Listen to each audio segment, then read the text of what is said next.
Bonjour à tous les détenteurs de droits acquis. Je m'appelle Marie-Christine Arguindé-Guilincourt, psychoéducatrice, pour l'Ordre des psychoéducateurs et psychoéducatrices du Québec. Cette vidéo portera sur les enjeux concernant le renouvellement et la formation continue pour les détenteurs de droits acquis. Plus précisément, il sera question de l'origine du registre des droits acquis, des activités réservées aux psychoéducateurs qui vous sont également réservées, de précisions concernant votre inscription au registre et des enjeux touchant le renouvellement et la formation continue. L'origine du registre des droits acquis. C'est en 2009 que l'adoption du projet de loi 21 vient réserver certaines activités à certains professionnels.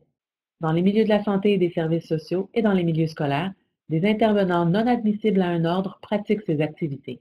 Il y a donc un risque de bris de service. En 2012, lors de l'entrée en vigueur du projet de loi 21 et de la réserve d'activités, il y a reconnaissance du droit d'exercer certaines activités à ces intervenants pour éviter la rupture de service. Les employeurs ont transmis les noms des intervenants et les activités exercées aux ordres concernés. C'est alors que l'Ordre des psychoéducateurs et psychoéducatrices du Québec crée un registre des intervenants qui pratiquent des activités réservées aux psychoéducateurs. Prenez note que les activités réservées aux psychoéducateurs sont des activités également réservées à d'autres professionnels.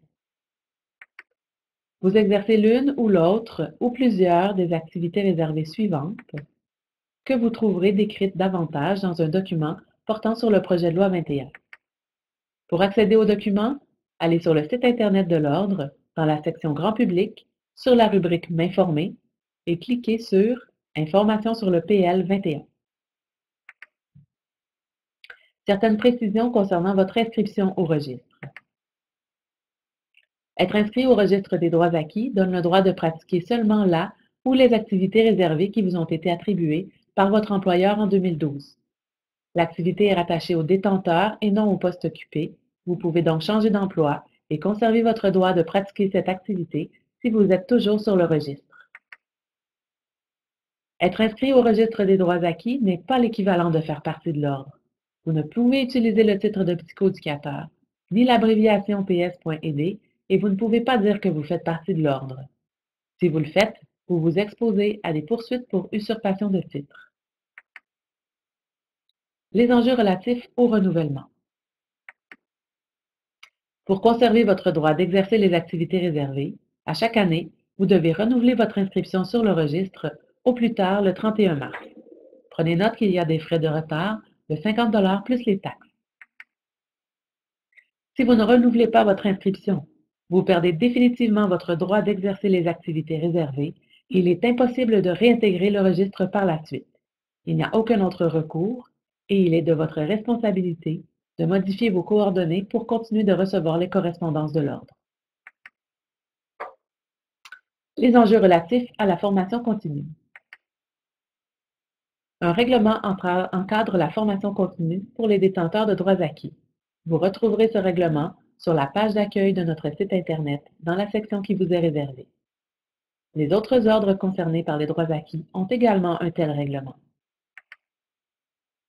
Le règlement prévoit que pour chaque activité réservée, vous devez faire au moins 6 heures de formation continue par période de référence de 2 ans. Les périodes de référence prennent fin aux années impaires. Donc, pour une activité réservée, vous devez faire 6 heures de formation continue pour une période de formation de 2 ans. 2 activités, 12 heures pour chaque période de 2 ans, etc.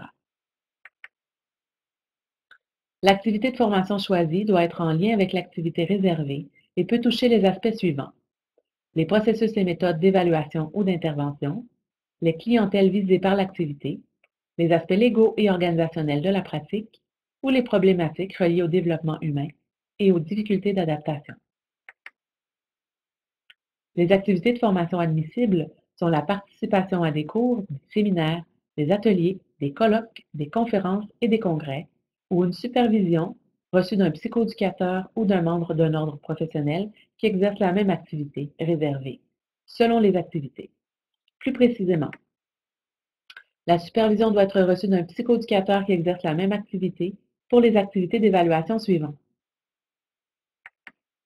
Et la supervision doit être reçue d'un membre d'un ordre professionnel qui exerce la même activité pour les activités d'évaluation, de détermination de plan d'intervention et de décision d'utilisation des mesures de contention ou d'isolement suivantes. Au 31 mars suivant la fin de chaque période de référence, vous devez avoir inscrit dans la section Droits acquis du site de l'Ordre les activités de formation que vous avez suivies au cours de la période de référence. Prenez note que le règlement prévoit jusqu'au 31 mai pour inscrire de telles activités, mais nous jetons un regard au 31 mars. Vous devez conserver les attestations de formation pendant 2 ans suivant la fin d'une période de référence et l'Ordre peut vous demander tout document à l'appui des renseignements consignés. Vous avez alors un délai de 10 jours pour les faire parvenir. Si vous êtes dans l'impossibilité de respecter l'obligation de formation, vous pouvez faire une demande de dispense pour certaines situations prévues au règlement. Pour faire la demande, vous devez envoyer à l'Ordre, via le site Internet, un courriel dans la section Droits acquis. Vous recevrez par la suite un formulaire que vous devez nous retourner, compléter, accompagné de pièces justificatives comme un billet médical ou toute autre preuve attestant votre situation d'impossibilité. Le règlement prévoit également que l'Ordre peut refuser certaines demandes de dispense et doit vous aviser dans certains délais. Dès que la dispense n'est plus requise, vous devez aviser l'Ordre par écrit et vous confirmer à l'obligation de formation dans les conditions et les délais prévus. Vous pouvez consulter le règlement pour plus de détails. Le règlement prévoit également des mesures lors des situations suivantes. L'Ordre peut refuser de reconnaître certaines activités de formation continue et en cas de non-respect des exigences de formation continue de votre part, le droit d'exercer l'activité réservée peut être suspendu. Également, consultez le règlement pour plus de détails. Nous vous remercions de votre attention et n'hésitez pas à contacter l'Ordre pour plus de renseignements. Merci et bonne journée.